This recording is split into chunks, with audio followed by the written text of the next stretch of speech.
সাইয়েদনা আবু বকর সিদ্দিক রাদিয়াল্লাহু তাআলা আনহু ওনার জীবনের একটা অংশ আপনাদেরকে শোনাই। আখিরাতের চিন্তা কিভাবে মাথায় ঢুকছে। তিনি যখন খলিফা, ওনার রাষ্ট্র পরিচালনার একটা সিস্টেম ছিল। দরবারে বিধবা অসহায় নারীদের লিস্ট থাকতো, যেন স্বেচ্ছায় কেউ খিদমত করতে চাইলে ওই নামের পাশে নিজের নাম বসায়া নিজে নিজে চলে যেত, কারণ এটা অনেক সওয়াবের কাজ। নবী আলাইহিস সালাম বলেছেন, যারা ইয়তীম আর বিধবার দায়িত্ব নেয় ওই ব্যক্তি আর আমি জান্নাতে পাশাপাশি থাকব। অনেক সওয়াবের কাজ এটা। বড় আফসোসের কথা, এই সময়ের মানুষ অন্য বিধবা অসহায়ের দায়িত্ব নিবে থাক দূরের কথা, পোড়া কপাল তো নিজের আপন মা বিধবা তার দায়িত্বই নিতে চায়। পোড়া কপাল, পোড়া কপাল। একদিন হযরত ওমর ফারুক রাদিয়াল্লাহু তাআলা আনহু আসছেন, দরবার থেকে লিস্ট নিয়ে নাম নিয়ে কোন বিধবার খিদমতে যাবেন। দেখেন আখিরাতের ফিকির কিভাবে পেয়েছে। ওমরের মতো মানুষ, এত বড় ব্যক্তি আসছেন বুড়ির বাড়ির কাজ করবে, এই জন্য ওই যে আখিরাতের ফিকির ঢুকছে মাথায়। তো লিস্ট খুঁজে খুঁজে একটা নাম পাইছেন, যেই নামের সাথে কারো নাম নাই। হযরত ওমর ওই নামটা ধরে পরদিন সকালে ফজরের পর বুড়ির বাড়িতে যায় হাজির। কখন বলেন?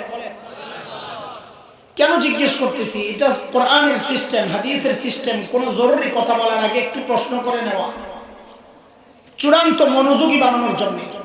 আল্লাহ তাআলা কারিয়া সম্পর্কে বলবেন, তো আল্লাহ কি বলতেছেন? আল কারিয়া। হঠাৎ বলে আল কারিয়া, মাল কারিয়া, ও মা আদরাকা মাল কারিয়া। কারিয়া, কারিয়া কি? কারিয়া চিনেন? তো এত কিছু বলার দরকার কি? ডাইরেক্ট বললেই তো হয় কারিয়া কারিয়া। এটা হলো নবী আলাইহিস সালামের চূড়ান্ত মনোযোগ আকর্ষণ করতেছেন আল্লাহ তাআলা। হযরত মুআয ইবনে জাবাল রাদিয়াল্লাহু আনহু একই বাহনের মধ্যে নবীর পেছনে বসা, একই বাহনে। তো নবী ডাকছেন, ইয়া মুআয, এই মুআয।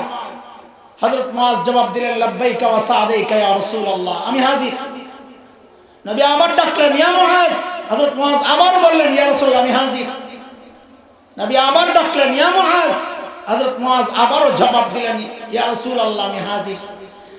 রিওয়ায়াতে হযরত মুআয বলেন, এই যে নবী বারবার ডাকছে, বিষয়টা এমন না যে আমি অনেক দূরে, আমি আওয়াজ শুনি না অথবা আমার জবাব নবী শুনেন না, এমন না ব্যাপারটা। লাইসা বাইনি ওয়া বাইনাহু ইল্লা মুখারাতার রাহিল, নবী আর আমার মাঝখানে শুধু একটা কাঠ, যার মধ্যে হেলান দিয়া বসে, পিছনে যে থাকে সে ধরে বসে, ওটের মধ্যে ওই কাঠটা বসানো হইতো। মানে শুধু ওই কাঠটা, আর কিচ্ছু নাই। তারপরও নবী বারবার কেন ডাকছেন? মনোযোগী হওয়ার জন্য। এই জন্য জিজ্ঞেস করলাম, হযরত ওমর বুড়ির বাড়িতে কখন যায় হাজির? কেন জিজ্ঞেস করতেছি? কারণ সাহাবায়ে কেরাম দিনের কাজ শুরু করতেন ফজরের পর। নবী আলাইহিস সালাম যারা সকালে কাজ করতেন তাদের জন্য বরকতের দোয়া করেছেন। শেখ ইবনুল কাইয়িম রাহমাতুল্লাহি আলাইহি জাদুল মাআদের মধ্যে আসছে, তিনি লিখেছেন, যে ব্যক্তি সকালে ঘুমায় তার ঘর থেকে জিন্দেগিতে অভাব দূর হয়। এই জন্য সকালে ঘুমবা, কাজ করবেন সকালে, তো কাজের বরকত হবে ইনশাআল্লাহ, অভাবও যাবে না ইনশাআল্লাহ। পরদিন সকাল সাইয়েদনা ওমর ইবনুল খাত্তাব রাদিয়াল্লাহু আনহু বুড়ির বাড়ির দরজা নক করে বলে, মারে আপনার ঘরের কাজগুলো করার জন্য আমি ওমর ইবনুল খাত্তাব হাজির। বুড়ি ভেতর থেকে জবাব দেন, বাবারে প্রতিদিন যে আল্লাহর বান্দা আমার ঘরের কাজগুলো করেন, ইতিমধ্যেই তিনি এই কাজ করে চলে গেছেন। হযরত ওমর চিন্তা করলেন, তাইলে আমাকে আরো সকালে আসা লাগবে। ওই চিন্তায় হযরত ওমর পরদিন ফজরের আযানের ওয়াক্ত বুড়ির বাড়ির দরজার সামনে দরজা নক করে বলে, মারে আপনার ঘরের কাজগুলো করার জন্য আমি ওমর ইবনুল খাত্তাব হাজির। আজকেও বুড়ি জবাব দিচ্ছেন, বাবারে প্রতিদিন যে আল্লাহর বান্দা আমার ঘরের কাজগুলো করেন, তিনি ইতিমধ্যেই ওই কাজ করে চলে গেছেন। হযরত ওমর চিন্তা করলেন, তাইলে আমাকে আরো সকালে আসা লাগবে। ওই চিন্তায় হযরত ওমর পরদিন তাহাজ্জুদের ওয়াক্তে বুড়ির বাড়ির দরজা নক করে বলে, মারে আমি ওমর ইবনুল খাত্তাব আপনার ঘরের কাজগুলো করার জন্য আসছি। আজকে বুড়ি হযরত ওমরকে অবাক করে জবাব দিচ্ছেন, বাবারে প্রতিদিন যে আল্লাহর বান্দা আমার ঘরের কাজগুলো করেন তিনি ইতিমধ্যে ওই কাজ করে চলে গেছেন। কখন কখন? আরে কখন? তাহাজ্জুদের ওয়াক্ত চিনেন? কখন? হ্যাঁ, শেষ রাত। এটা তো একটা কেমন জবাব। আচ্ছা, এটা মুফতি সাহেব বলবেন। এমনি যেহেতু জিজ্ঞেস করে ফেলছি, আবার কোন ভেজাল লাগে যে হুজুর মনে জানে না, ওনাদের কাছেই জানছি, শিখছি। সেটা হলো পুরা রাতটারে 3টা ভাগ করবেন। পুরা রাত বলতে সূর্য যখন ডুবে আর সূর্য যখন ওঠে, পুরা টাইমটাকে 3টা ভাগ করবেন। ভাগ করে 2 ভাগ বাদ দিয়া 3য় ভাগ যখন শুরু হয় ওখান থেকে সাহারির মূল টাইম, তাহাজ্জুদের মূল টাইম। ওটা আমার মাকসাদ না। আমার মাকসাদ হচ্ছে আমার কাছে একটা ডিজিটাল ব্যাখ্যা আছে তাহাজ্জুদের ওয়াক্তের। কি ব্যাখ্যা? ডিজিটাল ব্যাখ্যা। এটা কি বলে? এই যুগের পোলাপাই ফেসবুক, ইউটিউব, ইন্টারনেট বন্ধ করে যখন ঘুমাইতে যায় ওটা হলো তাহাজ্জুদের ওয়াক্ত। এত করে সবচেয়ে বিপদে আছে রাত্রে যারা চুরি করতো তারা। এখন যেই ঘরেই যায় জানলার ফাঁক দিয়া, দরজার ফাঁক দিয়া দেখে ভিতরে ঘুমাইছে কিনা, চুরি করতে ঢুকবে, দেখে কোনো না কোনো আল্লাহর বান্দা আসমানের দিকে মুনাজাত ধরে শুয়ে রয়েছে। আরে কথা ঠিক নেই? গজব আইব না কেন? রহমতের টাইমে যায় ঘুমাইতে, যখন আল্লাহ ডাকা শুরু করেন কার কি লাগবে, আইরে আমি আইছি। হ্যাঁ, আলা মিন মুস্তাগফিরিন ফাগফির, আলা মিন মুস্তারজিকিন ফারজুক, আলা মুবতালান ফাউআফি, আলা কাযা আলা কাযা। কার কি লাগবে আয়। আর তখন যায় ঘুমাইতে, তো গোড়ার ডিম পাইবা তো। এইবার হযরত ওমরের টনক নড়ছে, কি রে এত রাতে কে কাজ করে? আমার কাজের দরকার নাই, আগে বুজুর্গ বাড়ি করা লাগবে। কে? আল্লাহর বান্দা। পরদিন এশার নামাজের পর সাইয়েদনা ওমর ইবনে খাত্তাব রাদিয়াল্লাহু আনহু বুড়ির বাড়ির সামনের এক ঝোপের আড়ালে চুপচাপ বসে আছেন। দেখবেন এই গভীর রাতে কোন আল্লাহর বান্দা বুড়ির বাড়ির কাজ করার জন্য আসে। হযরত ওমর লক্ষ্য করলেন রাত একটু গভীর হতেই এক আল্লাহর বান্দা চোরের মতো পা টিপে টিপে বুড়ির বাড়ির দিকে আগাইতেছে। হযরত ওমর রেডি, আসেন দেখি কে আপনি। যেই না কাছাকাছি আসছেন হযরত ওমর দাঁড়ায় গেছেন। এই কে? বাপরে, হযরত ওমরের যে আওয়াজ! রাত গভীর, মানুষটাও একা, আমার সামনে এরকম কেউ যদি দাঁড়ায় বলতে হয় কে, আমি তো সাথে সাথে কাপড় নষ্ট করে ফেলতাম। কিন্তু হযরত ওমরকে, ওমরের আওয়াজে ওই ব্যক্তি ভয় পাবেন থাক দূরের কথা, উল্টা হযরত ওমর যাকে দেখলেন নিজেই চমকায় গেছেন। দেখেন ইনি আর কেউ না, খলিফাতুল মুসলিমিন আবু বকর সিদ্দিক রাদিয়াল্লাহু তাআলা। ওমর তো অবাক হয়ে গেছে, পায়ের দিকে তাকায় দেখে জুতা নাই, মিজাজটা গেছে গরম হয়ে। হযরত ওমর আবু বকরকে বড় ভালোবাসতেন, মহব্বত করতেন, এমনি লাগে থাকতেন সবসময়। এই লাগা হইলো গুতাগুতি আর ক্ষমতার লাগা না, এটা হলো কার চেয়ে আমলকে বেশি করতে পারে ওই লাগা। আমরা ভুল বুঝেন না। ধরছেন এই সুবি সাহেব জুতা কই, আগে ওটা জবাব দেন, খালি পায়ে কেন? আয় হায় হায় হায়, ইসলামী শাসন ব্যবস্থার কি সৌন্দর্য! সাইয়েদনা আবু বকর জবাব দিচ্ছেন, ওমর জুতা পরলে চটচট আওয়াজ হয়, আহারে যদি মানুষের ঘুম ভেঙে যায়। চিন্তা করা যায়, শাসনকর্তা, প্রধান, রাষ্ট্রপ্রধান, জনগণের ঘুম নষ্ট হবে এই জন্য রাতে জুতা খুলে খালি পায়ে হাঁটতেছে। আর কোন দেশে বসবাস করি, ঘুম তো দূরের কথা, জানের তো নিরাপত্তা নেই। হায় ওলামায়ে দেওবন্দ, আমাদের আকাবিররা যে সাহাবীদের নমুনা, এই ঘটনা সাথে যখন মুফতি শফি রহমতুল্লাহি আলাইহির লেখা এক ঘটনা পড়েছি, আমার খুব খুশি লাগছে। হযরত মুফতি শফি রহমতুল্লাহি আলাইহি লিখেন, আমার এক ওস্তাদ আসগর হোসেন রহমতুল্লাহি আলাইহি দারুল দেওবন্দের ওস্তাদ, বড় বুজুর্গ ছিলেন। তো বলেন, আমি লেখাপড়ার শেষে হযরতের সান্নিধ্যে নিজের আত্মা সংশোধনের জন্য কিছুদিন ছিলাম। তো একদিন হযরতের সাথে রাতে কোথাও যাচ্ছি, এক জায়গায় গিয়ে হযরত নিজের জুতাটা খুলে ফেললেন, খালি পায়ে কিছুক্ষণ হাঁটলেন। তো আমি অবাক হয়ে গেলাম, হযরত হঠাৎ করে কেন জুতা খুললেন? এটা কোনো মুবারক জায়গা কিনা, পবিত্র জায়গা কিনা? কারণ হযরত মূসা আলাইহিস সালামকে আল্লাহ পবিত্র জায়গায় বলেছেন, ফাখলা'না আলাইক ইন্নাকা বিল ওয়াদিল মুকদ্দাসি তুয়া, তুই পবিত্র জায়গায় আছো, জুতাটা খোলো। তো এমন কোনো বিষয় কিনা? কিছু দূর যায় হযরত জুতা আবার পরলেন, হাঁটা শুরু করলেন। আমি জিজ্ঞেস করলাম, হযরত জুতা খুললেন কেন? বুঝলাম না কিছু। হযরত আসগর হোসেন রহমতুল্লাহ আলাইহি জবাব দিচ্ছেন, মুফতি শফি মিয়া শফি, এই যে বাড়িটা, এই বাড়িটা অমুসলিম পতিতা দেহ ব্যবসায়ী, যে নিজের দেহকে বিলায় পয়সার বিনিময়ে, সোজা কথায় যদি বুঝেন ব্যবসা, তার বাড়ি। তো জুতা খুলছেন কেন? বলে এই মেয়েটার এক সময় রূপ যৌবন ছিল, তার খদ্দের আসতো, কাস্টমার আসতো, তার চাহিদা ছিল অনেক, সে পয়সা কামাতো। এখন তার বয়স পড়ে গেছে, সেই রূপ যৌবন নাই, তার কাছে কাস্টমার আসে না, কিন্তু সে ওই পুরানো অভ্যাস অনুযায়ী প্রতিদিন রাতে অপেক্ষায় থাকে কেউ আসে কিনা। আমরা পুরুষ মানুষ, আমাদের পায়ের জুতার আওয়াজ পাইলে সে বুঝবে কোন পুরুষ আসতেছে তার ঘরের দিকে, সে আশাবাদী হবে। যখন আমরা চলে যাব আশাহত হইয়া, সে কষ্ট পাবে, দুঃখ পাবে। আমি চাই না এই কষ্টটা সে পাক। হায় আমার আকাবির, হায় আমার আকাবির। অমুসলিম নারী, তাও পতিতা, তার একটু কষ্ট, ওই খেয়াল রাখছেন আমাদের বড়।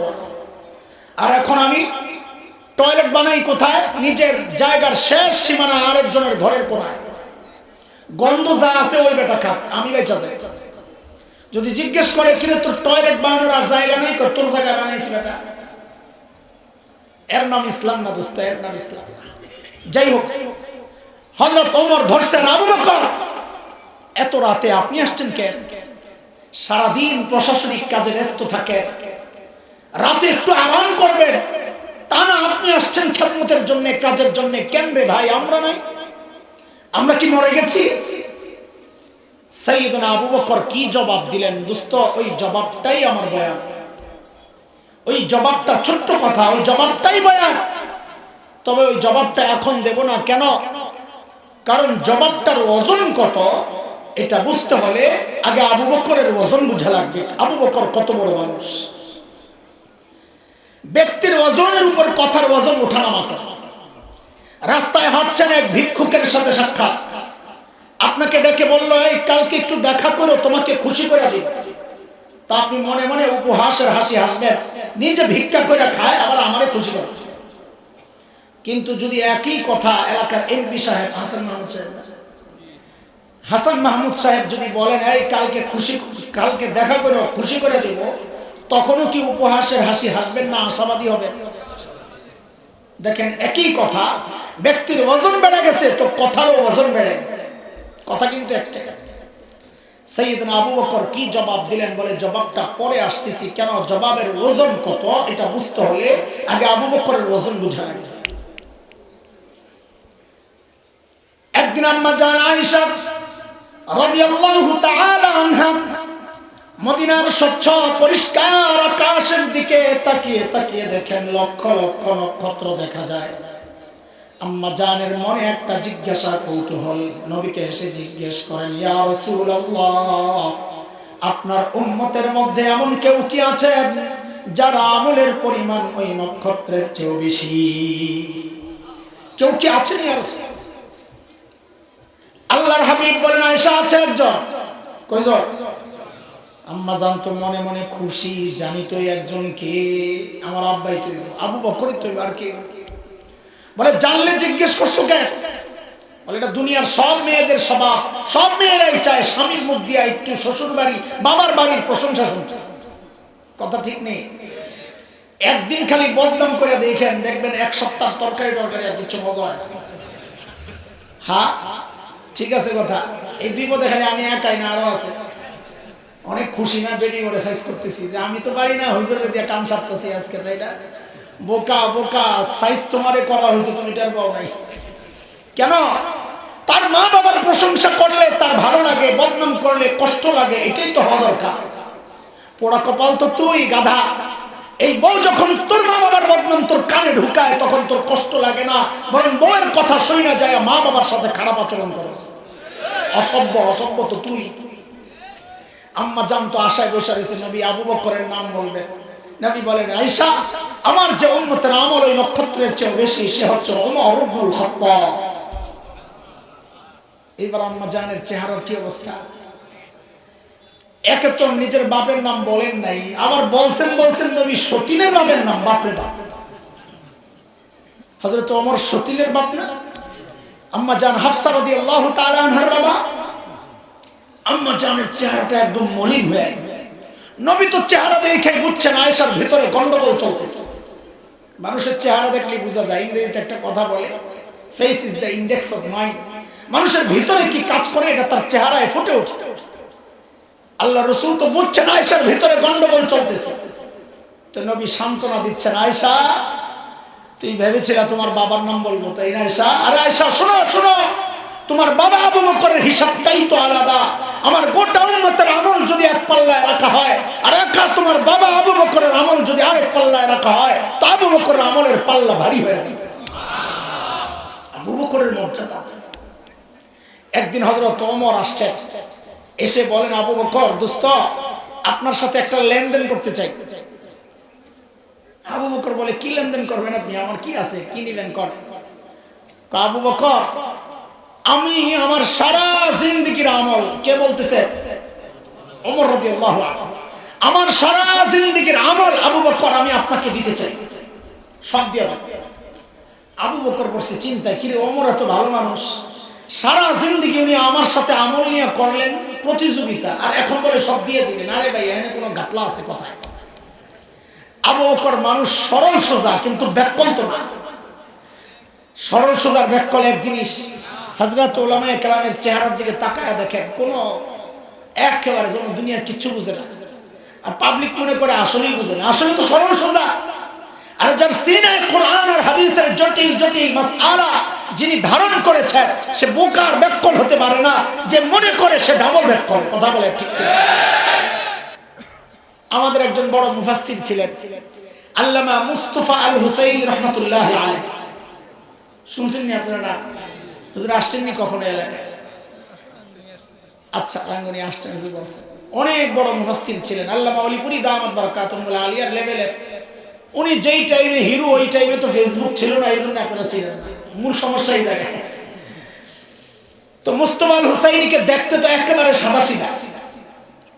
রাতের মাহফিল করে যাওয়ার সময় এক রেস্টুরেন্টে বসছেন খাইতে, খেয়ে দিয়ে লাস্টে চেটে চুটে খাচ্ছেন সুন্নত তরিকায়। একটা হাড় ছিল, হাড্ডি, ওইটারে বসে বসে চাবাইতেছে।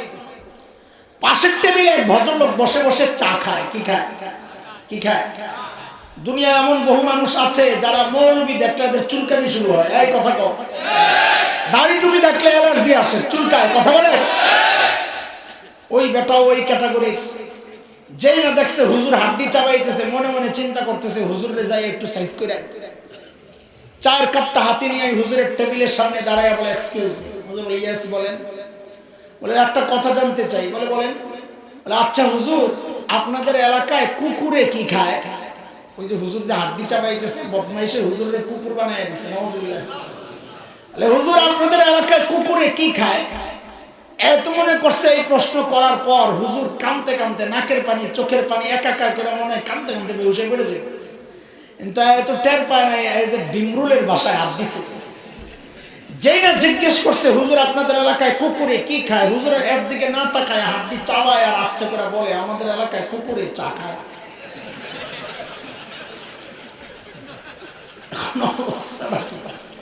কার কান্দা? কে কান্দে? মৌলবী কি হয় না? এই কথা কও। মৌলবী কি হয় না? ব্যাককল হয় না, সরল সোজা। কাসিম নানুতুবি রাহমাতুল্লাহি আলাইহি, আরে কত বড় মানুষ। পুরা ভারতবর্ষের স্বাধীনতা আন্দোলনের অন্যতম সিপাহ সালার, যার আঙ্গুলের ইশারায় কেবল মুসলমান নয়, স্বাধীনতাকামী হিন্দুরা পর্যন্ত উঠে বসে। দারুল দেওবন্দ মাদ্রাসার অন্যতম প্রতিষ্ঠাতা হযরত ছাত্তা মসজিদ, দেওবন্দ মাদ্রাসার লাগোয়া একটা মসজিদ ছোট্ট, হযরত ওই মসজিদে থাকতেন। ইংরেজরা টের পায়া গোটা মসজিদ ঘেরাও করছে, হযরতকে ধরবে। হযরত ভিতরে একটা গেঞ্জি গায়ে দেওয়া, লুঙ্গি পরা, ঝাড়ু দেয়, মসজিদ ঝাড়ু দেয়। আর কি সাদা জিন্দেগি, মসজিদ ঝাড়ু দেয়। ইংরেজরা ভিতরে ঢুকছে, ঢুইকা হযরতকে দেখা এরা তো চিনে না, তো মনে করছে এটা তোর কাছে নাও তুই না। কারণ এরা মনে করছে এত বড় নেতা, পেটটা তো কমপক্ষে আমগো দাউনবাগি হুজুরের মতো হওয়ার কথা। মানুষ তো এখন পেট বড় দেখলে, টুপি বড় দেখলে মনে করে বড় হুজুর। আরে কথা বলো। তো যায় কাসেম নানুতুবিকে জিজ্ঞেস করতেছে, কাসেম নানতুবি কি জিজ্ঞেস করতেছে, আয় কাসেম নানতুবি কাহা है, আয় কাসেম নানতুবি কই? এখন কাসেম নানতুবি যদি জবাব দেন मैं हूं, আমি কাসেম নানতুবি, তাহলে ধরা পড়ে। আর যদি বলেন पता नहीं আমি জানি না, তো মিথ্যা হয়। কাসেম নানতুবি আবার উপস্থিত জবাব দেওয়ার ক্ষেত্রে একদম দারুণ মানুষ ছিলেন, মারাত্মক জবাব দিয়ে দিতেন। এক হিন্দু পণ্ডিত কাসেম নানতুবির সাথে মুনাজারা, তর্কযুদ্ধ, বহস। তো মুনাজারার আগে খাইতে বসছেন। হিন্দু তো অনেক খাইছে, মুশরিকরা বেশি খায়, হাদিসের কথা, আল মুমিন ইয়াকুলু ফি মিআন ওয়াহিদ, মুমিনরা অল্প খায়, সোজা কথা, কাফেররা বেশি খায়। তো হিন্দু তো অনেক খাইছে, কাসেম নানতুবি একটু খাইছে। এখন হিন্দু চিন্তা করছে শুরুতেই আরে মানসিক ভাবে দুর্বল করে দেয়। তো বলে মৌলী সাহেব খানাই তো হাইরা গেলেন, মুনাজারা বহসে কেমনে জিতবেন? তো কাসেম নানতুবি জবাব দেয়, আরে ভাই খানা নিয়ে যদি প্রতিযোগিতা করতে হয় তা আমার সাথে না, মহিষের সাথে দেখা করো। বড় আজীব মানুষ ছিলেন কাসেম নানতুবি, হঠাৎ এমন জবাব দিয়ে দিতেন মানে কেউ আর কোনো জবাবের কোনো আগামাথা পাইতো না, কি করবে। তো কাসেম নানতুবিকে জিজ্ঞেস করা হচ্ছে, কাসেম নানতুবি কাহা হ্যায়, কাসেম নানতুবি কই? তো কাসেম নানতুবি কি করছেন, যেই জায়গায় দাঁড়ায় ছিলেন ওখান থেকে একটু সরছে, তো আগের জায়গাটা ফাঁকা হয়েছে না, তো শরীরে এমন একটা ভাব রয়েছেন, কথাটা বুঝতে একটু দেরি হয়েছে। হ্যাঁ কাসেম নানতুবি, ও আচ্ছা, ও তো আবি হাতে, উনি তো একটু আগে এখানেই ছিল, কথা তো মিশা না, একটু আগে তো এখানেই ছিল, এখন তো সরে গেছে। ইংরেজরা মনে করছে একটু আগে এখানে ছিল, এখন বুঝি পালায় গেছে, হায় হায় চিটা গেল। হ্যাঁ বুঝতো, সাইয়েদনা আবু বকর মানুষ ব্যাককল ছিলেন না। সূরা লাহাব যখন নাজিল হয়, তো সূরা লাহাবের মধ্যে আবু লাহাবের বউ উম্মে জামিল বিনতে হারব ইবনে উমাইয়া এর কথাও তো আছে যে তোরও সাইজ করো, বিডি তো চৈতামিটা শেষ। এমনি রাস্তায় চলতো, মুফাসসিররা লেখেন দূর থেকে দেখলে বোঝা যাইতো না এটা বেড়া না বিডি, ওই শাহবাগের স্লোগান কোন না আর কি, আসলে করতে দেখলে বোঝা যায় না বেড়া না বিডি। তো আবু লাহাবের বিবি উম্মে জামিল কি করছে, পাথর একটা লইছে, লয়া মসজিদে হারামের দিকে রওনা দিছে, নবীরে মারবে। নবী আলাইহিস সালাম তিলাওয়াত করতেছেন হারামে, আবু বকর রাদিয়াল্লাহু আনহু পাশে বসে বসে পাহারাদারি করতেছেন। আর আবু বকর এই পাহারা দিয়ে দিয়ে যে কত মার খেয়েছে। আবু বকর দেখছেন উম্মে জামিল আসতেছে হাতে পাথর, নবীর কানে কানে বলতেছেন ইয়া রাসূলুল্লাহ, উম্মে জামিল আসতেছে হাতে কিন্তু পাথর, ভাবসাব ভালো মনে হয় না। নবী বলেন আবু বকর আসতে দেন, উম্মে জামিল আমাকে দেখবি না, উম্মে জামিল দেখবি না কেন? কোরআনে আল্লাহ আগে জানায়া রাখছেন, সূরা বনী ইসরাঈল আয়াত 45, فإذا قرأت القرآن جعلنا بينك وبين الذين لا يؤمنون بالآخرة حجابا مستورا। নবী আপনি যখন তিলাওয়াত করবেন আপনার আর বেঈমানদের মাঝখানে আমি নিরাপত্তা পর্দা দিয়ে দিব, আর আপনাকে দেখবে না। ঠিকই উম্মে জামিল আয়েশা এরকম খুঁজতেছে, খুঁজে পায় না। তা আবু বকর তো বুঝছে আরে উম্মে জামিল তো দেখে না। আবু বকর রে উম্মে জামিল কয় এই মোল্লা, তখন তার মোল্লা ছিল না, মোল্লা কেন আবু বকরই কইছে, আমি বুঝানোর জন্য কইতেছি। ওই মোল্লা তোর দোস্ত কই, লগেরটা কই? এখন আবু বকর যদি বলেন লা আদরি আমি জানি না, তো মিথ্যা হয়। আর আবু বকর যদি বলেন এই যে নবী, তো আবু বকর মাইর খায়, কারণ উম্মে জামিল মনে করবে আবু বকর বিতলামি করতেছে, নাউযুবিল্লাহ, আবু বকর মিথ্যা বলতেছে। কারণ আবু বকর দেখাবে এই যে নবী, উম্মে জামিল কইব কই নবী, আমি তো দেখি না, তো শেষে আবু বকর মাইর খাইব। আবু বকর বড় আজীব জবাব দিয়েছেন, ইতিহাসে ছোট্ট করে লিখে দিয়েছেন। আবু বকর জবাব দিলেন উম্মে জামিলকে, খুঁজা দেখো। কি বলেন? খুঁজা দেখো, খুঁজে দেখো এটা সত্য কথা না মিথ্যা কথা, কোনটাই না। আমরের মধ্যে সত্য মিথ্যা নাই, হুকুমের মধ্যে সত্য মিথ্যা নাই, খুঁজে দেখো। হিজরতের সময় নবী আর আবু বকর রাস্তায়, কাফেররা খুঁজতেছে, ধরলেই 100 পুরস্কার। বহু দূরে এক কাফেলার হাতে ধরা পড়ছে নবী আর আবু বকর। এরা চিনে না, আবু বকর কেউ চেনে না, নবী কেউ চেনে না। খবর পৌঁছে গেছে দুইজন আসতেছে, ধরলেই 100। আবু বকর সামনে, নবী পেছনে। আবু বকর রে ধৈর্য জিজ্ঞেস করতেছে মাম্মা হাক, তোমার সাথে এই লোককে? এখন আবু বকর যদি বলেন লা আরিফ আমি চিনি না, তো মিথ্যা হয়, সিদ্দিক কাটা যায়। আর যদি বলেন ইনি আমার নবী, তো নবুয়ত শেষ হয়, নবীকে ধৈর্য মেরে ফেলে। সাইয়েদনা আবু বকর চালাক, এটা বুঝাইতেছি, ব্যাককল না। কি জবাব দিলেন? হাযার রাজুল ইয়াহদিনি, ইনি মানুষ আমার রাস্তা দেখায়। তো এরা মনে করছে পাহাড়ি এলাকা, মনে হয় এই লোক চিনে না, এই লোক চিনে, রাস্তা দেখায়। কিন্তু আবু বকর তো নিয়ত করছেন ইয়াহদিনি ইলাল জান্নাহ, তিনি আমারে জান্নাতের রাস্তা দেখায়।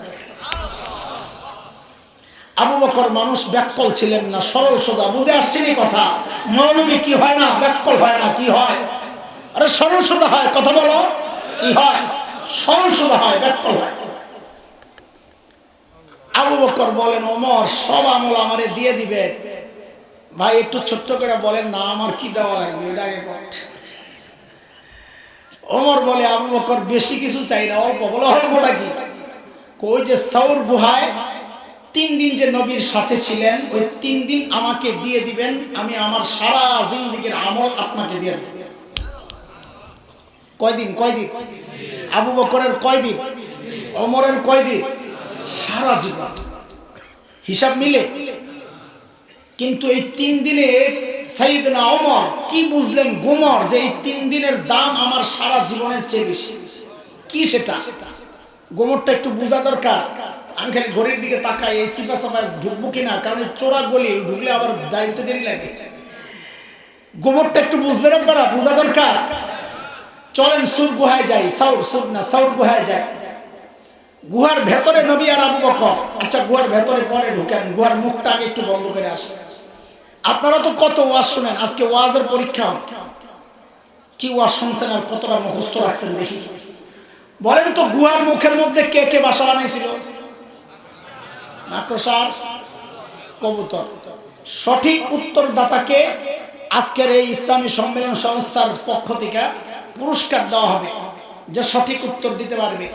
বলেন তো, কবুতরের ডিম পারছিল কয়টা? হ্যাঁ, 2টা। আর আসেনি কোনো মতামত? আর বলেন, ডরেও কয় 2টার উপর সব ইত্তেফাক হয়ে গেছে, সব একজোট। মাশাআল্লাহ, এরকম ঐক্য তো কোথাও দেখি নাই। 2টা, মাশাআল্লাহ। আয় আল্লাহ। অনেকে ভাবছেন যে নবীর সাথে সংশ্লিষ্ট একটা গল্প নিয়ে আমি তামাশা করতেছি। হ্যাঁ, তামাশাই করতেছি। কেন? কারণ মুহাদ্দিসরা বলেছেন কবুতরের গল্পটা পুরাই জাল, বানোয়াট, মিথ্যা কথা। কবুতরই নেই, ডিমে ঘুরতে। মাকড়সার জালের ব্যাপারটা কোন কোন মুহাদ্দিস বলেছেন জাল, কিন্তু কেউ কেউ বলেছেন জাল না, তবে দুর্বল। যেহেতু ঘটনা বর্ণনার ক্ষেত্রে, কারো মর্যাদা বর্ণনার ক্ষেত্রে দুর্বল বর্ণনা ব্যবহার করা যায়, এই জন্য আমি কথাটা বলতেছি। মাকড়সার জাল দিয়ে আল্লাহ নিরাপত্তা দিয়েছেন। আচ্ছা, আল্লাহ তাআলা যদি চাইতেন গুহার মুখটাকে পাথর দিয়ে প্যাকেট করে গুহার ভেতরটাকে জান্নাতের টুকরা বানাইতে পারতেন কি পারতেন না? কথা বলেন। আল্লাহ তা না কইরা মাকড়সার জাল বসায়া দিলেন। কেন? মাকড়সার জাল অনেক শক্তিশালী না দুর্বল? মাকড়সা আরবি হচ্ছে আনকাবুত, এই নামে একটা সূরা আছে কোরআন কারীমের মধ্যে। ওই জায়গায় আল্লাহ মাকড়সার জালকে কি বলেছেন? আল্লাহ বলেন, ওয়া ইন্না আহওয়ানাল বুয়ুতি লাবাইতুল আনকাবুত। জগতের সবচেয়ে হালকা আর দুর্বল ঘরের নাম হচ্ছে মাকড়সার ঘর। তাইলে আল্লাহ তাআলা এই দুর্বল ঘর দিয়ে নবী আর আবু বকরের নিরাপত্তা দিলেন কেন? শক্তিশালী ভাবে দিতে পারতেন না? আল্লাহ দুনিয়াবাসীকে দেখায়া দিয়েছেন, এই দুনিয়ার মানুষ দেখো, আমি যদি আমার দ্বীনকে বাঁচাতে চাই, আমার লাখো সৈন্যের দরকার লাগে না, পারমাণবিক অস্ত্রের দরকার লাগে না, ট্যাঙ্ক কামানের দরকার লাগে না, যুদ্ধ বিমান লাগে না, সাবমেরিন লাগে না। আমি আমার দ্বীনকে বাঁচাতে চাইলে মাকড়সার জাল দিয়েই বাঁচাইয়া দিতে পারি। দরকার আবু বকরের ঈমান। কি দরকার? আবু বকরের ঈমান দরকার। ঈমান ঠিক থাকলে দুনিয়ার কোন শক্তি নাই মুসলমানকে পরাজিত করে। কারণ ঈমান ঠিক থাকলে আমাদের মালিক হচ্ছেন আরশে আজিমের মালিক। শেখ উমর মুখতার রহমাতুল্লাহি আলাইহি এই শতাব্দীর অন্যতম শ্রেষ্ঠ বিপ্লবী। দখলদাররা সিদ্ধান্ত নিল উনি যেই এলাকা থেকে প্রতিরোধ যুদ্ধ করছেন ওই এলাকায় বোম্বিং করে শেষ করে দিবে। একজন এসে বলল, হযরত এলাকা ছাড়া লাগবে, আমাদের কাছে বিমান বিধ্বংসী অস্ত্র নাই, আমরা মারা পড়ব। শেখ ওমর মুখতার বড় আজীব এক প্রশ্ন করেছেন, ওই প্রশ্নটাই ওনার জবাব, ঈমানদীপ্ত জবাব। তিনি জিজ্ঞেস করলেন, আচ্ছা বলো তো তাদের বিমানগুলা কি অনেক শক্তিশালী? তো বলে হ্যাঁ অনেক শক্তিশালী। বলে কত শক্তিশালী?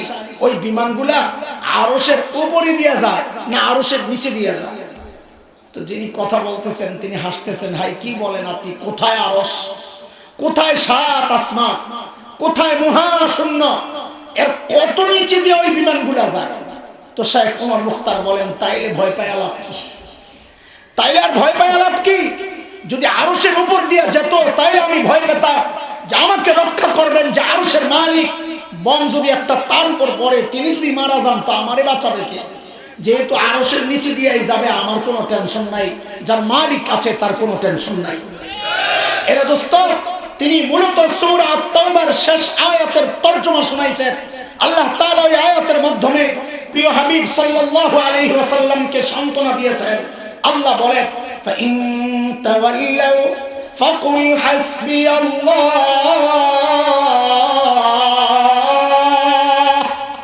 লা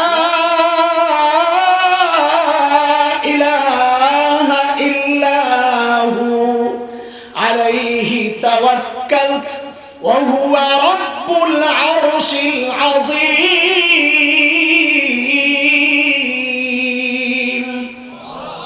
নবী আপনি জানায়া দেন, দুনিয়ার মানুষ যদি আপনাকে পিঠ দেখায় আপনি জানায়া দেন, আমি আমার মালিকের উপর ভরসা করি, তোদের কোনো ভরসা আমার নাই, তিনি ছাড়া আমার কোনো মাবুদ নাই। তার ক্ষমতা জানো, তিনি আরশে আজিমের মালিক। এর দোস্ত, এটাই হচ্ছে ইতিহাস। যার মালিক আরশে আজিমের মালিক, তাদের অস্ত্র থাকে না, তাদের শক্তি দুনিয়ার অত না থাকলেও তারা পরাজিত হয় না। এটাই ইতিহাস। ইতিহাসের পরিবর্তন হয় না। সূরা আহজাব আয়াত 62 মালিক বলেছেন, সুন্নাতাল্লাহিল্লাতী قد خلت من قبل ولن تجد لسنة الله تبديلا। আল্লাহর সিস্টেমের কোনো পরিবর্তন হয় না। আগের সিস্টেম যা ছিল এখনো তাই। আগের সিস্টেম ছিল, নমরুদের মালিক ছিল না, নমরুদ পরাজিত হয়েছে। ফিরাউনের মালিক ছিল না, ফিরাউন পরাজিত হয়েছে। ইব্রাহিম আলাইহিস সালামের মালিক ছিল, তিনি জয়ী হয়েছেন। মুসা আলাইহিস সালামের মালিক ছিল, তিনিও জয়ী হয়েছেন। বিলাল হাবশীদের মালিক ছিল, তারাও জয়ী হয়েছিলেন। আজকে যারা আমাদেরকে লাল চক্ষু দেখাও, ঘাড় মটকাতে চাও, হাত ভাঙতে চাও, স্পষ্ট করে জানায়া দিতে চাই আমাদের মালিক আছে, আমাদের জয় সুনিশ্চিত। তোরা যতই লাভ জাপ দেখাস, তোদের পরাজয় নিশ্চিত, পরাজয় নিশ্চিত, পরাজয় নিশ্চিত।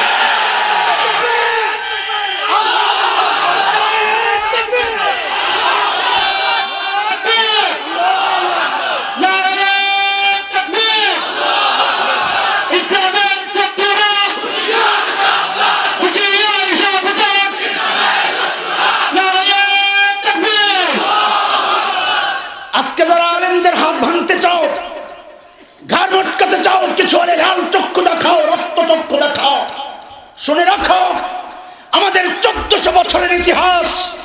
ওই লাল চক্ষুকে আমরা ভয় পাই না, আমরা ভয় পাই আমার রবকে। কথা বলেন ঠিক কিনা? ঈমান যেহেতু এনেছি, এই জীবনের কোনো দাম নাই। জান্নাতের বিনিময়ে জীবনকে আল্লাহর কাছে বিক্রি করে দিয়েছি। এটা প্রত্যেকটা ঈমানদারের দিলের কথা। আমার শরীর থেকে, দেহ থেকে আমার কল্লা আলাদা হতে পারে, আমার বুক থেকে কোরআনকে আলাদা করা যাবে না, আলাদা করা যাবে না।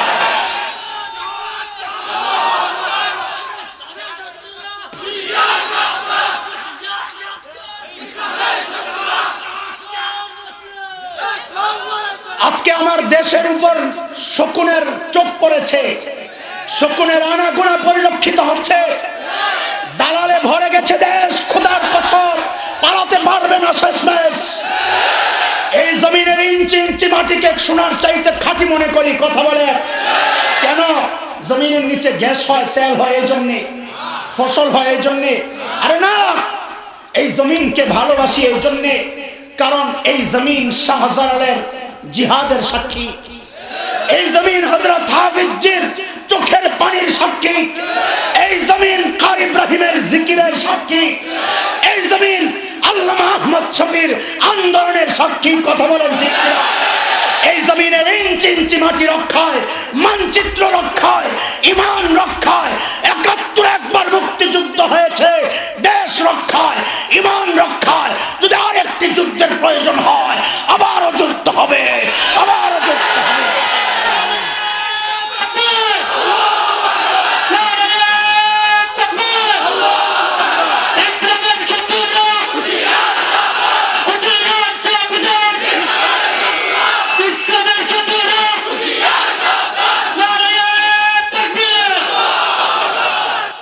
আমাদের প্রতিপক্ষ নয়, কোন ব্যক্তি প্রতিপক্ষ না। আমরা কাউকে ক্ষমতা থেকে নামানোর আন্দোলন করি না, আমরা কাউকে ক্ষমতায় ওঠানোর আন্দোলন করি না। আমরা আল্লাহকে ভালোবাসি, নবীকে ভালোবাসি। ওই ভালোবাসার তাগিদে বলছি, আমার বাবার চেয়ে আমি আমার নবীকে বেশি মহব্বত করি, আমার নিজের জানের চেয়ে আমি আমার নবীকে বেশি মহব্বত করি, কলিজার টুকরা সন্তানের চেয়ে আমার নবীকে বেশি মহব্বত করি। আমার নবীর ইজ্জত রক্ষায়, আমার নবীর দিন রক্ষায় যদি এই জীবনটা 1000 বার দিতে হয়, রক্ত দিতে প্রস্তুত আছি, জীবন দিতে প্রস্তুত আছি, কল্লা দিতে প্রস্তুত আছি।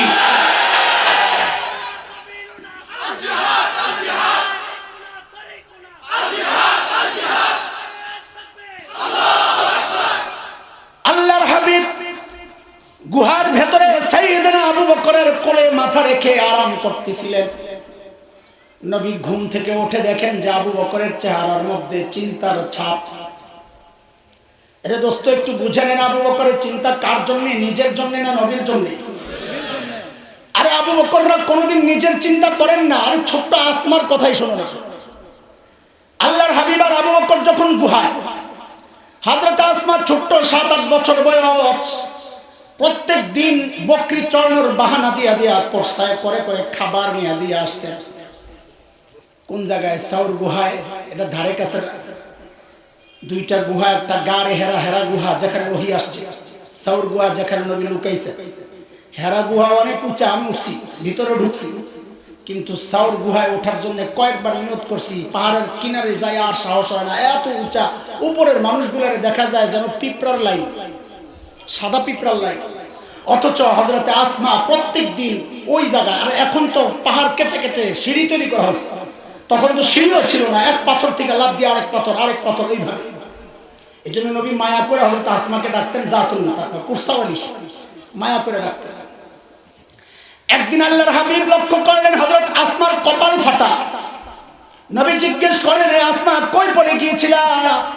হযরত আসমা বলেন, ইয়া রাসূলুল্লাহ, পড়ে যাই নাই, আসার সময় আবু জাহেলের হাতে পড়েছিলাম। আবু জাহেল আমাকে ধরে বলে, আসমা, তোমার বাবার নবী কোথায় আছে তুমি জানো? বলো, নাইলে মেরে ফেলবো। আমি বলে দিলাম, আবু জাহেল, আমার বাবার নবী কোথায় আছেন আমি জানি, কিন্তু আমি বলবো না। ছোট্ট বাচ্চা, দেখেন। ইয়া রাসূলুল্লাহ কথা বলার সাথে সাথে আবু জাহেল আমাকে এমন একটা থাপ্পড় মারলো, আমি ছিটকে যায়া পাশের পাথরে পড়ে আমার কপালটা ফেটে গেছে।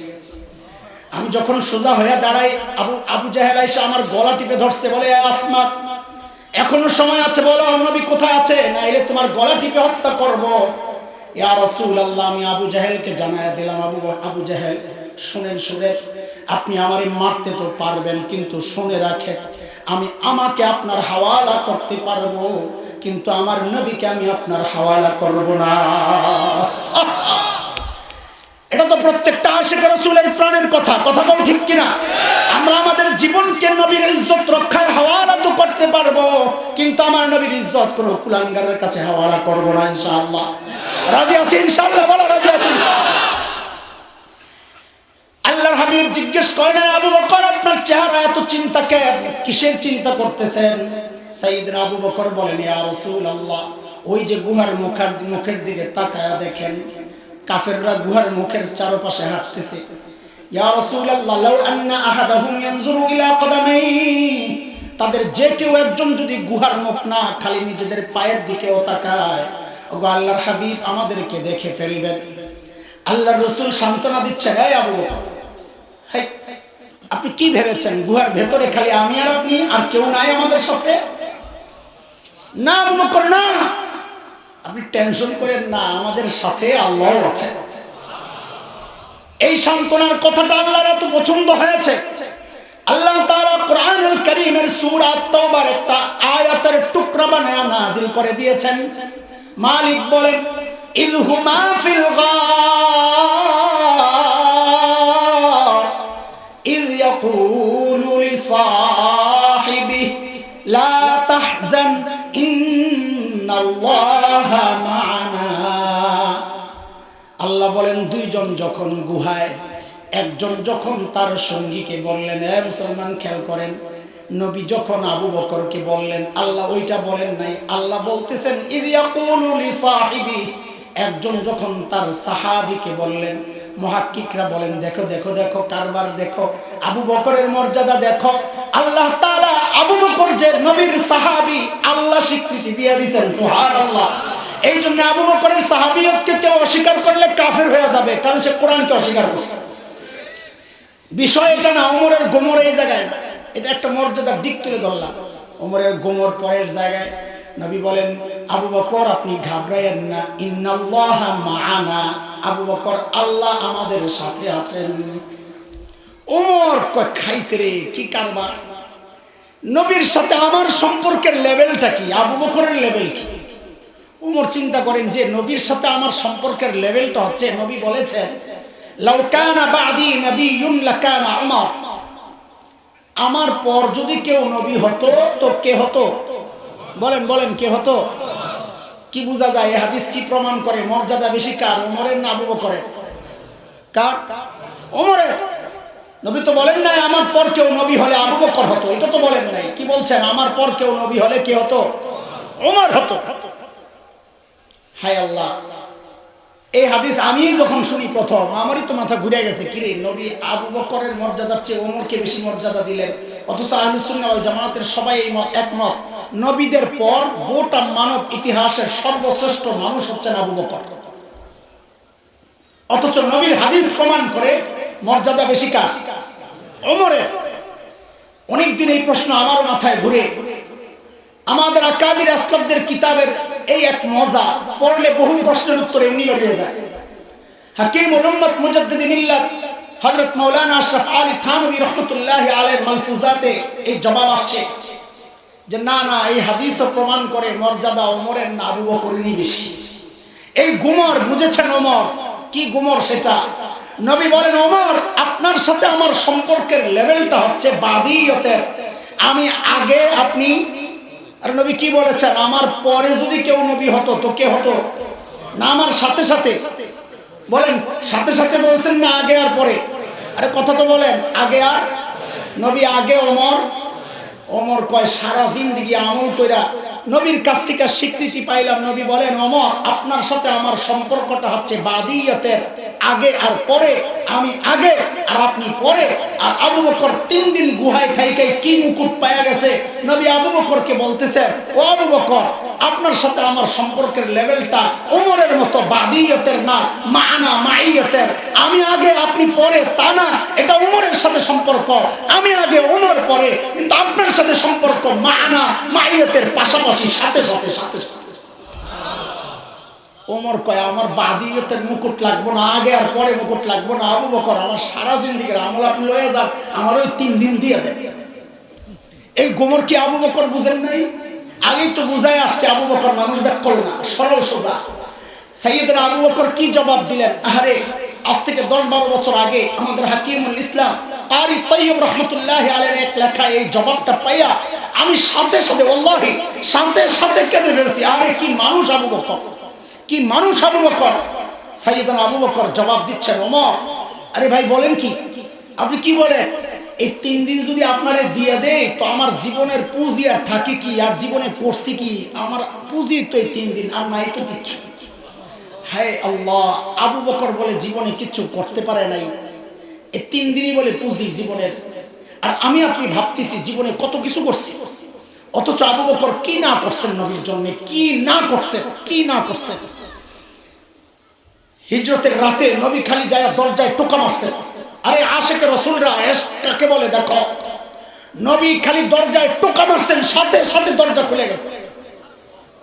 নবী তো অবাক হয়ে জিজ্ঞেস করেন আবু বকর আপনি ঘুমান নাই, আপনি ঘুমান নাই?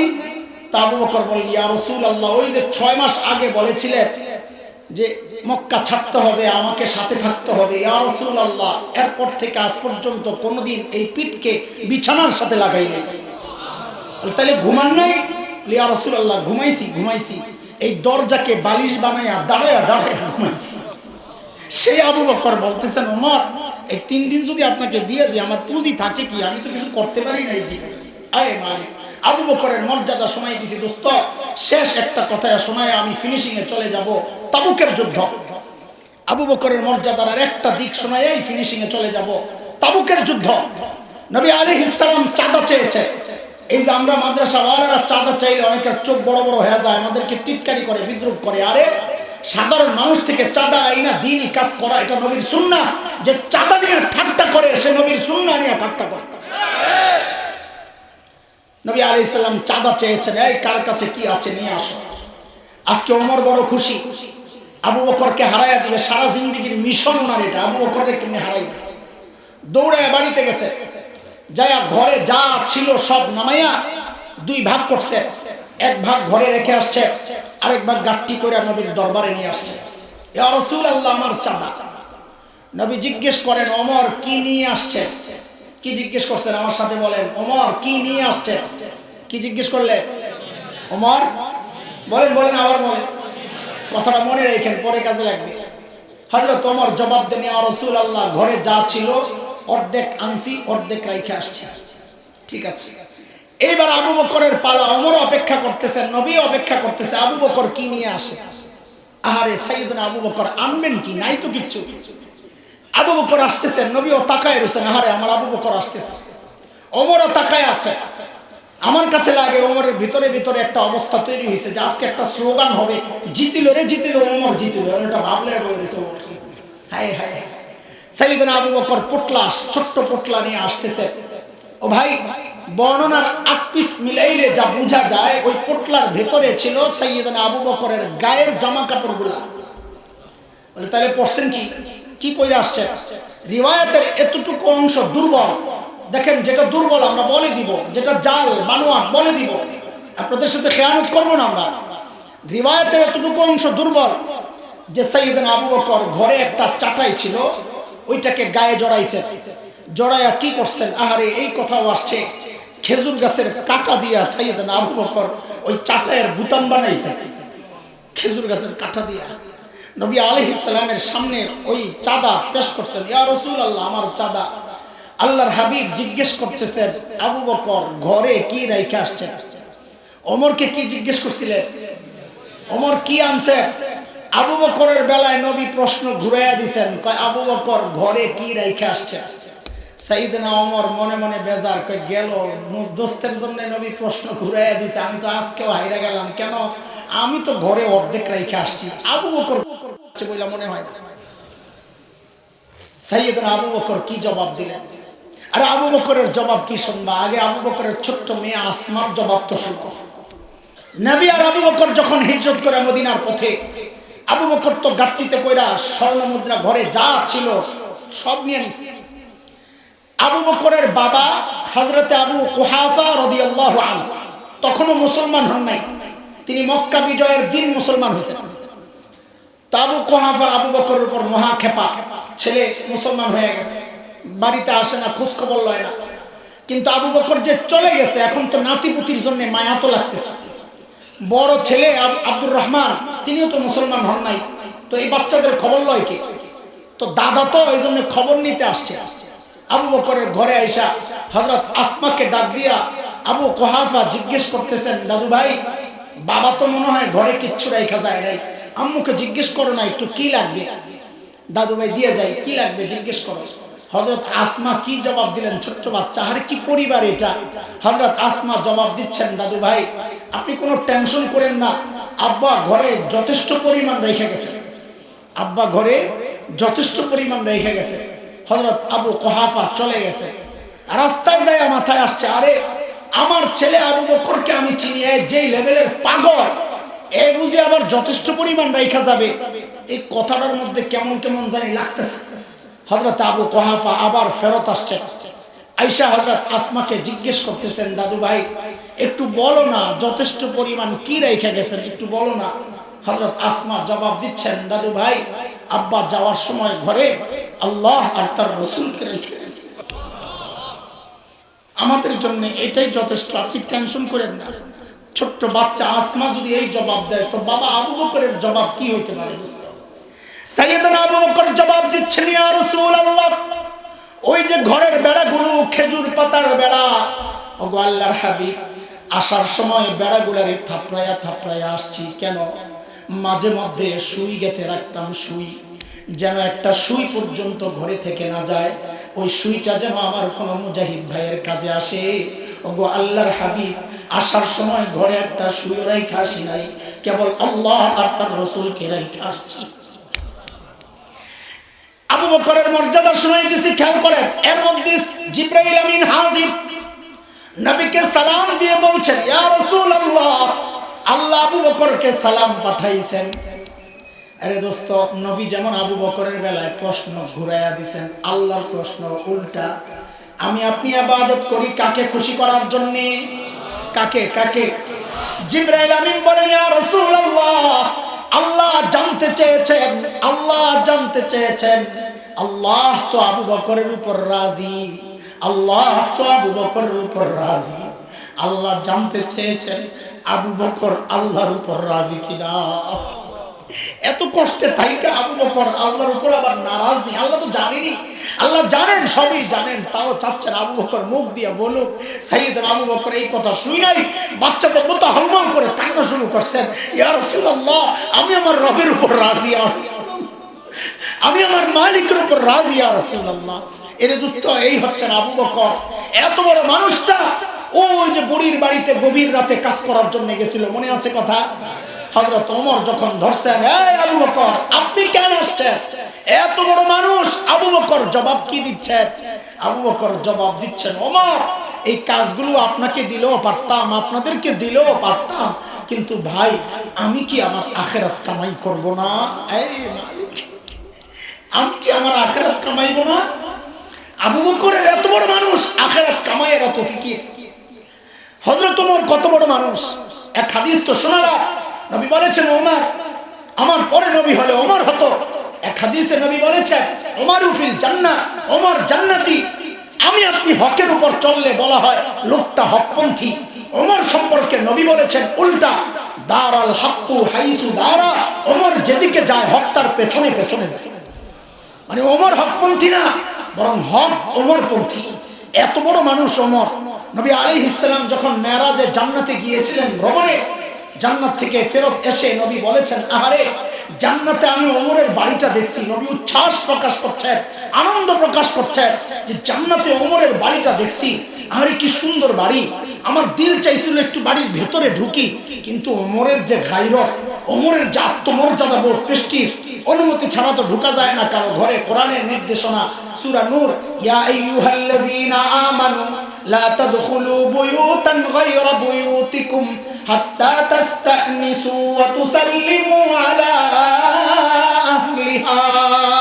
কারো ঘরে তো অনুমতি ছাড়া ঢোকা নিষেধ।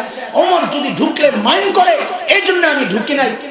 হযরত ওমর বাচ্চাদের মতো কান্না শুরু করছেন, আবিকা বলতে, ইয়া রাসূলুল্লাহ, আপনার সাথেও যে আমার আত্মমর্যাদা বোধ, আপনি একটু ঢুকলেন না কেন ইয়া রাসূলুল্লাহ, একটু ঢুকলেন না কেন?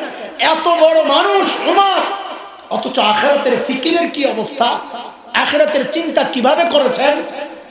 আয় হায়, আবু লুলু মাজুসির ছেলে ফজরের নামাজের সময় বিষাক্ত খঞ্জর দিয়ে হযরত ওমরের পেটে যখন চালায়, হযরত ওমরের নাড়ি বুড়ি বের হয়ে গেছে। কাপড় দিয়া পেঁচাইয়া হযরত ওমরকে শোয়া দেওয়া হয়েছে মসজিদে নববীর ফ্লোরে। হযরত ওমর বেহুশ, একজনের কোলে মাথা।